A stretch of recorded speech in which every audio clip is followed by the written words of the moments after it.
ప్రభుత్వం అధికారం చేపట్టి ఏడాది పూర్తి చేసుకోవడంతో మాజీ మంత్రి కన్నా ఆనందం వ్యక్తం చేశారు. గత 5 ఏళ్ల అరాచక పాలన సాగిందని, కూటమి ఆధ్వర్యంలో ప్రజాస్వామ్య పాలన సాగుతుందని అన్నారు. ఎన్నికల్లో ఇచ్చిన హామీలను ఒక్కొక్కటిగా నెరవేరుస్తున్నామన్నారు. 25 కోట్ల నిధులతో సత్తెనపల్లి నియోజకవర్గ అభివృద్ధికి శ్రీకారం చుట్టామని చెప్పారు.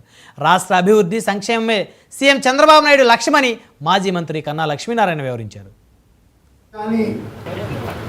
2014 నుండి 2019 నుండి 24 వరకు కూడా ఈ రాష్ట్రంలో ఒక అరాచక రాక్షస ప్రభుత్వం పరిపాలన సాగింది.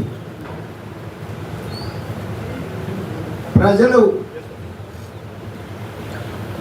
ఎప్పుడు ఎన్నికలు వస్తాయా అని ఎదురు చూశారు. ప్రజలకి ఒక ప్రజాస్వామ్యం లేదు, ప్రజలకు రక్షణ లేదు. ప్రధానంగా ప్రజల భూములకు కూడా రక్షణ లేనటువంటి పరిస్థితి. ప్రజలందరూ కూడా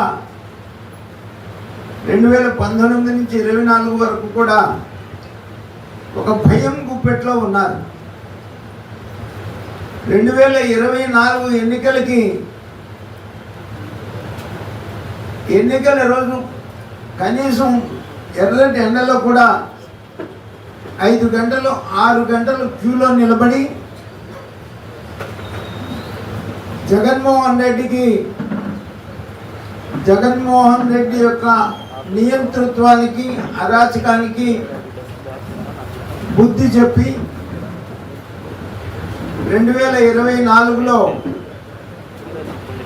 ఒక ప్రజాస్వామ్య పాలనని అధికారంలోకి తీసుకొని వచ్చారు. ఇవాళ ప్రజాస్వామ్య పాలన కేంద్రంలో నరేంద్ర మోడీ గారి నాయకత్వంలో ఎన్డీఏలో 2014 నుండి 2019 నుండి